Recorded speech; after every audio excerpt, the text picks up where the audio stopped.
karaoke rooms. They're my sanctuary. A place away from the stress of work, where I can be me. That's why I tried to keep it a secret. But maybe it's better this way.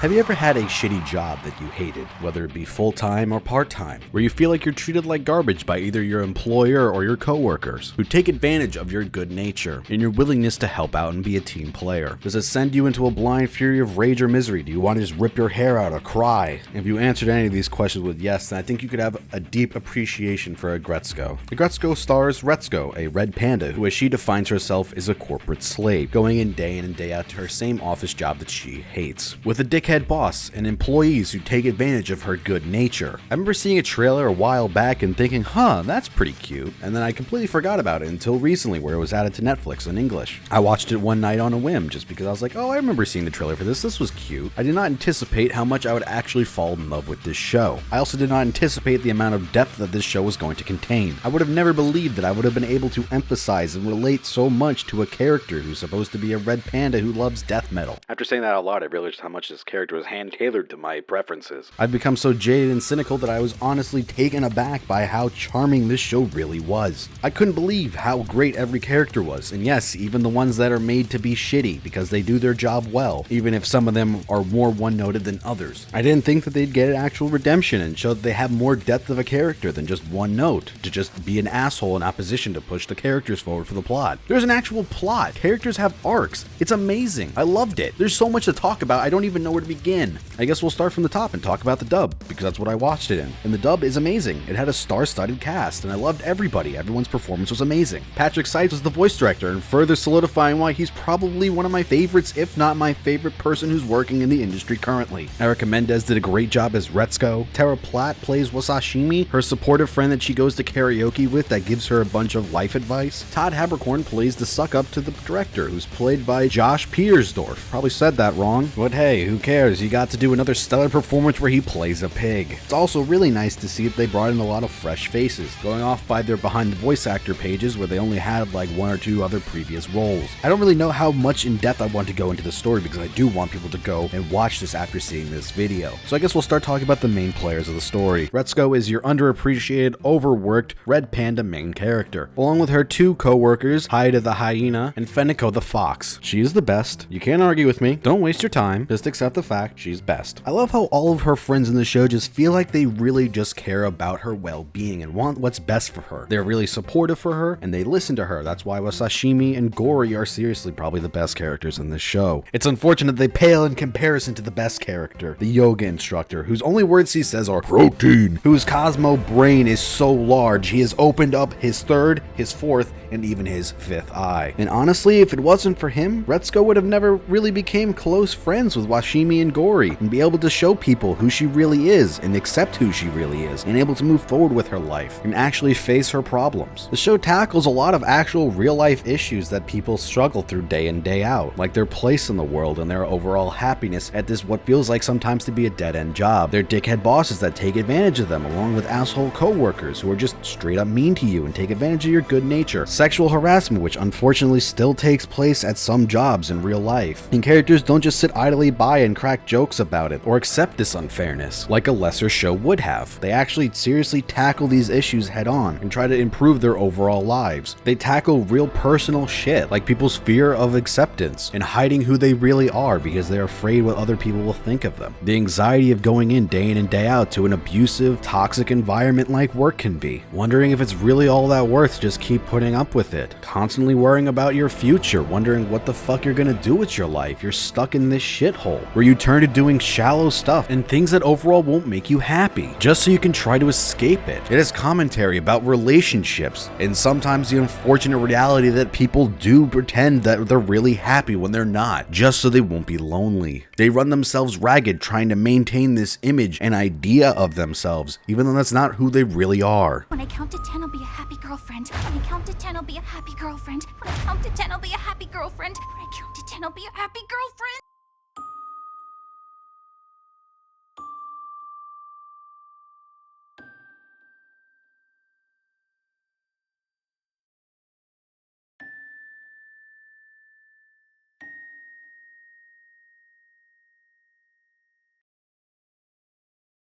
Maybe I'm reading too much into this, but this show really stuck with me. I sympathized with it extremely. I was Retsuko a few months ago. I quit my job because just for the overall mental health, because it was eating me alive. I was fucking miserable. Covering for people even though I know they wouldn't do the same for me because I felt bad saying no and I couldn't say no. Being everyone's yes man and putting up with their bullshit. It fucking sucks. It honestly wasn't worth the mental damage I was taking working there. That's why I'm grateful that I have an awesome opportunity to do work like this. So if you're gonna take anything away from this video, please just watch this show. I don't want to go any more in depth with the story because I want you to experience it yourself. It was great and I loved it. 10 out of 10.